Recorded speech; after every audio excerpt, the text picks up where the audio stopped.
kuna tofauti kati ya maonyo na hukumu. Haleluya, haleluya. Sasa tuyatazame maonyo. Tuanze na kitabu kile cha Mithali, sura ile ya 6.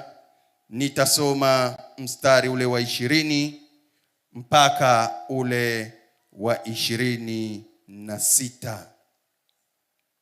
Mithali sura ile ya 6 mstari wa 20 mpaka ule wa 26. Haleluya. Basi nitasoma. Mwanangu, shika maagizo ya baba yako, wala usiache sheria ya mama yako. Yafunge hayo katika moyo wako daima, jivike hayo shingoni mwako. Uendapo yatakuongoza, ulalapo yatakulinda, na uamkapo yatazungumza nawe. Maana maagizo hayo ni taa, na sheria hiyo ni nuru. Na maonyo ya kumwadilisha mtu ni njia ya uzima. Yakulinde na mwanamke mwovu asikupate, na kukuponya na ubembelezi wa mgeni. Usitamani uzuri wake moyoni mwako, wala usikubali akunase na kope za macho yake. Maana kwa malaya mtu hutiwa katika hali ya uhitaji wa kipande cha mkate, na kahaba humuinda mtu amnase nafsi yake iliyo ya thamani. Bwana Yesu asifiwe. Bwana Yesu asifiwe. Neno la Mungu linasema, na maonyo yanamwadilisha mtu ni njia ya uzima. Unapoonywa ni sehemu ya njia ya uzima. Maana yake unaponywa katika hizo njia ulizokuwa unapita. Bwana Yesu asifiwe. Haleluya. Kuna maneno ambayo Yesu Kristo aliyaongea. Inawezekana haya maneno usipoyaangalia vizuri, ukayatafakari vizuri, unaweza usijue maana yake. Bwana Yesu asifiwe. Neno hili ni kati ya Mafarisayo na mwanamke aliyekuwa mzinifu. Bwana Yesu asifiwe. Bwana Yesu asifiwe.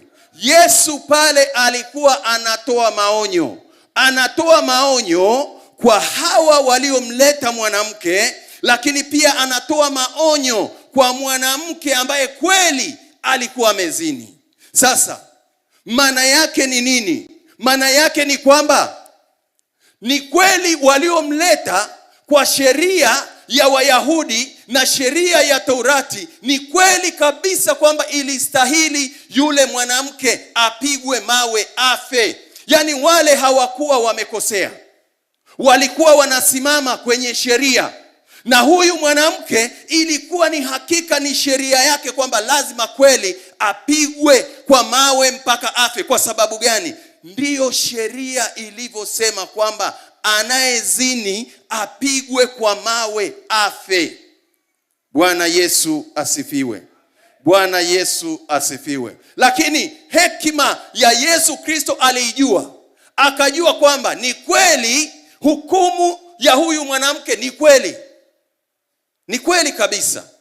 Lakini kutokana na madhaifu, je, hawa wanaotaka kuitumia hiyo hukumu wao wamekamilika?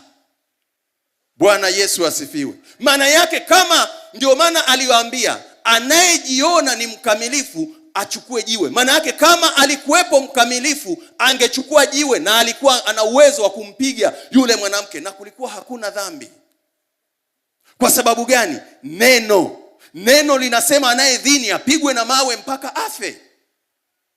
Haleluya. Lakini Yesu hakutaka hawa watu wote wawili wapotee. Hawa Wayahudi, hawa Mafarisayo, hakutaka wapotee, wala hakutaka huyu mwanamke apotee. bali wote akawaonya. Ndio maana anawaonya wale Mafarisayo na wale wote kwamba anayejiona kwamba yuko sahihi, amekamilika, achukue. Hakumkataza Yesu, hakukataza hapa. Lazima ulielewe neno. Yesu hakukataza kwa sababu ni sheria na imeandikwa. Ila Yesu anaonya kwamba kuna watu wanawahukumu watu pasipo wao wenyewe kujichunguza kwanza. Bwana Yesu asifiwe. Alijua kwamba hawa wana haki kabisa ya kumhukumu, lakini je, wamejichunguza? Kwa kutaka kuwaponya akawaambia, hebu jichunguzeni kwanza, jitafakarini kwanza. Kama unajiona upo sahihi, basi sheria inasema sawa, chukua hatua. Lakini kwa sababu ya mapungufu, ndio maana unaona hakuna aliyeweza. Lakini Yesu hakukataza kwamba tusionyane. Maana yake alianza kuwaonya ili siku nyingine yakitokea wasikimbilie kuhukumu, ila wanaruhusiwa waonye. Wewe mwanamke, tunakuonya, acha uzinzi. Wewe mwanamke, una tabia hizi, acha. Maana yake Yesu Kristo alikuwa anatufundisha kwamba tusihukumu, ila tuna uwezo wa kuonya. Na ndio maana mwishoni anamwambia yule mwanamke, hata mimi sikuhukumu, ila usitende tena dhambi. Maana yake kumbe ilikuwa ni haki yako, lakini umepata neema ya kurehemiwa. Ilikuwa ni stahili yako kabisa kupigwa na mawe ufe. Bwana Yesu asifiwe. Injili kama alivyoandika Yohana sura ile ya 8 mstari wa 3 mpaka wa 11. Neno la Mungu linasema, waandishi na Mafarisayo wakamletea mwanamke aliyefumaniwa katika uzinzi. Amefumaniwa, yani imethibitika kabisa kwamba amefanya nini? Uzinzi. Wakaweka katikati. Ndiyo. Wakamwambia, mwalimu, mwanamke huyu amefumaniwa alipokuwa akizini. Basi katika Torati Musa alituamuru kuwapiga kwa mawe wanawake namna hii. Torati imeagiza kwamba anayefumaniwa apigwe kwa mawe. Walikuwa sahihi. Ni neno la Mungu. Nawe wasemaje? Nao wakasema neno hili wakimjaribu, ili wapate sababu ya kumshtaki. Lakini Yesu akainama akaandika kwa kidole chake katika nchi. Nao walipozidi kumhoji, alijiinua akawaambia, yeye asiye na dhambi miongoni mwenu, nawe wa kwanza kumtupia jiwe. Akainama tena akaandika kwa kidole chake katika nchi. Nao waliposikia wakashtakiwa na dhamiri zao, wakatoka mmoja mmoja, wakianza tangu wazee hata wa mwisho wao. Akabaki Yesu peke yake na yule mwanamke amesimama katikati. Yesu akajiinua asimuone mtu ila yule mwanamke, akamwambia mwanamke, wako wapi wale washtaki wako? Je, hakuna aliyekuhukumu kuwa na hatia?